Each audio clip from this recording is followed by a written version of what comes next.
ഭൂമിക്കു വേണ്ടി. അവധിക്കാലം കഴിഞ്ഞു. സ്വീഡന്റെ നിരത്തുകളിൽ യൂണിഫോമിട്ട് ബാഗും തൂക്കി നടന്നും സൈക്കിൾ ചവിട്ടിയും വീണ്ടും കുട്ടികൾ പ്രത്യക്ഷപ്പെട്ടു തുടങ്ങി. സ്റ്റോക്ക്ഹോം നഗരത്തിലാണ് സ്വീഡന്റെ പ്രൗഢമായ പാർലമെന്റ് മന്ദിരം. അതിന്റെ അകത്തളത്തിലാണ് ജനപ്രതിനിധികൾ ദ്വീപ് രാഷ്ട്രത്തിന്റെ ചട്ടങ്ങൾ ചമയ്ക്കുന്നത്. എത്രയെത്ര ചർച്ചകളാണ് അരങ്ങേറുന്നത്. പക്ഷേ ഭൂമിയുടെ ആരോഗ്യത്തെക്കുറിച്ച് ആരെങ്കിലും ഒരാൾ അതിനുള്ളിൽ തലപുകയ്ക്കുന്നുണ്ടോ? ഒരു മാറ്റം ഉണ്ടാക്കാൻ സാധിക്കാത്തത്ര നിസ്സാരക്കാരല്ല ആരും. ജീവിതശൈലിയിൽ കൊണ്ടുവരുന്ന കൊച്ചു കൊച്ചു മാറ്റങ്ങൾക്ക് പോലും മലിനീകരണം വലിയ അളവിൽ കുറയ്ക്കാൻ കഴിഞ്ഞേക്കാം.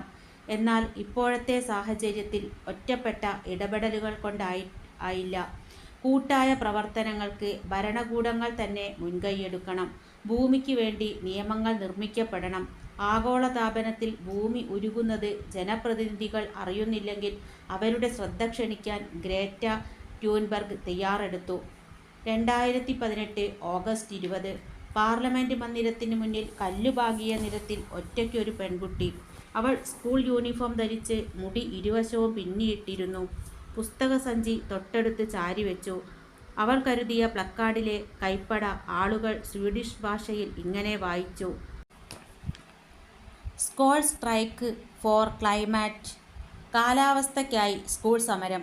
ഗ്രേറ്റ ട്യൂൻബർഗ് എന്ന 15 വയസ്സുകാരി ഭൂമിക്ക് വേണ്ടി, തലമുറകളുടെ ഭാവിക്ക് വേണ്ടി, കാലാവസ്ഥയ്ക്ക് വേണ്ടി സ്കൂൾ സമരം ആരംഭിച്ചിരിക്കുന്നു. രാവിലെ 8:30 മുതൽ വൈകിട്ട് 3 മണിവരെ സാധാരണ ക്ലാസ്സിലിരിക്കേണ്ട സമയം മുഴുവൻ ഗ്രേറ്റ പ്ലക്കാർഡുമേന്തി പാർലമെന്റ് കെട്ടിടത്തിന് മുന്നിൽ തപസ്സു ചെയ്തു. സാധാരണക്കാരുടെ കൗതുകത്തിനപ്പുറം ആരുടെയെങ്കിലും ശ്രദ്ധ ക്ഷണിക്കാൻ അന്നത്തെ പ്രയത്നം കൊണ്ടായില്ല.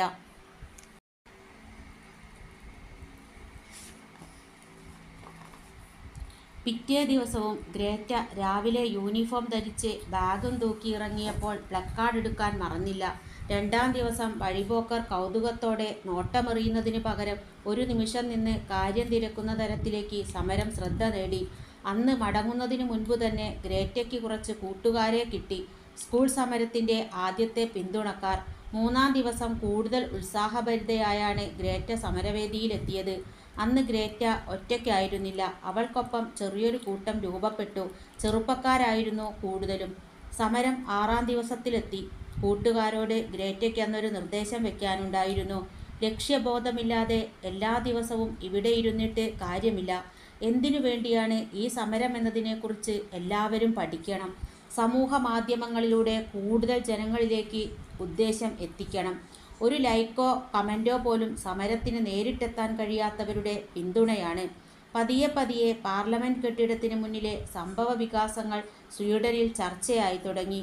എല്ലാ ദിവസവും സമരത്തിൻ്റെ ചിത്രമെടുത്ത് ഗ്രേറ്റ ഇൻസ്റ്റഗ്രാമിൽ പങ്കുവച്ചു. ഞങ്ങളും വരട്ടെ, എപ്പോഴാണ് കാണാൻ സാധിക്കുക? ഗ്രേറ്റയുടെ വിശേഷങ്ങൾക്കു കീഴിൽ കമൻറ്റ് ബോക്സിൽ ആരാധകരുടെ ചോദ്യങ്ങൾ നിരന്നു. ഗ്രേറ്റ മറുപടി നൽകി: എല്ലാവർക്കും സ്വാഗതം. നിരവധി പേർ ഓരോ ദിവസവും പാർലമെന്റിന് മുന്നിലേക്ക് എത്തിക്കൊണ്ടിരുന്നു. ചിലർ സ്കൂളും ജോലിയും ഉപേക്ഷിച്ച് മുഴുവൻ സമയം സമരത്തിൽ പങ്കാളികളായി. മറ്റു ചിലർ ഒരു നേരത്തെ ഭക്ഷണമോ ഷോപ്പിങ്ങോ ഉപേക്ഷിച്ച് പറ്റുന്ന സമയങ്ങളിലെല്ലാം പിന്തുണയുമായെത്തി. കൂടുതൽ കൂടുതൽ അമ്മമാർ മക്കളെയും കൂട്ടി സമരത്തിനെത്താൻ തുടങ്ങി. മുത്തശ്ശന്മാരും മുത്തശ്ശിമാരും പ്ലക്കാർഡുകളുമേന്തി ഗ്രേറ്റയ്ക്കൊപ്പം ഇരുന്നു. ചിലർ ഗ്രേറ്റയ്ക്ക് കഴിക്കാൻ ഭക്ഷണപ്പൊതികളും കുടിക്കാൻ പാനീയങ്ങളും കരുതി. നഗരത്തിൽ 15 വയസ്സുകാരി പെൺകുട്ടിയുടെ സ്കൂൾ സമരം അതിനോടകം വലിയ ചർച്ചയായി. പത്രങ്ങളിൽ വാർത്തകൾ പ്രത്യക്ഷപ്പെട്ടു തുടങ്ങി. 9ാം ദിവസമായപ്പോഴേക്കും പാർലമെന്റ് മന്ദിരത്തിന് മുന്നിലെ നിരത്തിൽ സമരക്കാർ നിറഞ്ഞു. അതോടെ വേദി മാറ്റേണ്ടി വന്നു. ഗ്രേറ്റ തടസ്സങ്ങളൊന്നും ഉന്നയിച്ചില്ല. പുതിയ നിയമങ്ങൾ വേണമെന്നല്ലാതെ ഉള്ള നിയമങ്ങൾ ലംഘിക്കുക എന്നത് അവളുടെ അജണ്ടയായിരുന്നില്ല. പിന്നീടുള്ള ദിവസങ്ങളിൽ ലോകം ഗ്രേറ്റയെ അറിയാൻ തുടങ്ങി. കാലാവസ്ഥ പ്രശ്ന പരിഹാരത്തിന് സ്കൂൾ ഉപേക്ഷിച്ച 15 വയസ്സുകാരി എന്ന പേരിൽ ദ ഗാർഡിയൻ പത്രം ലേഖനം പ്രസിദ്ധീകരിച്ചു. സ്വീഡനകത്തും പുറത്തും സകല ഭാഗങ്ങളിലേക്കും വാർത്ത എത്താൻ തുടങ്ങി. ഗ്രേറ്റ ചെയ്യുന്നതിനോട് യോജിക്കാൻ നഗരങ്ങളെന്നോ ഗ്രാമങ്ങളെന്നോ വ്യത്യാസമില്ലാതെ നിരവധി പേരുണ്ടായി. സ്വീഡനിൽ പലയിടങ്ങളിലും സ്കൂൾ സമരങ്ങൾ അരങ്ങേറി. ഗ്രേറ്റയ്ക്ക് പിന്തുണയറിയിച്ച് രാജ്യത്തിനകത്തും പുറത്തും വലുതും ചെറുതുമായ പ്രകടനങ്ങൾ നടന്നു. റോമിൽ നിന്ന് ഗ്രേറ്റയെ തേടി ഒരു ഫോട്ടോഗ്രാഫ് എത്തി. ഗ്രേറ്റയുടേതുപോലെ ഒരു സൈക്കിൾ. അതിൻ്റെ പെഡലിൽ ചാരിവെച്ച പ്ലക്കാർഡിൽ ഇങ്ങനെ എഴുതിയിരുന്നു: നന്ദി ഗ്രേറ്റ, ഞങ്ങളുമുണ്ട് നിനക്കൊപ്പം. ഭൂമിക്ക് വേണ്ടി ഒരു സ്കൂൾ കുട്ടിയുടെ പോരാട്ടം. PS രാഗേഷ്.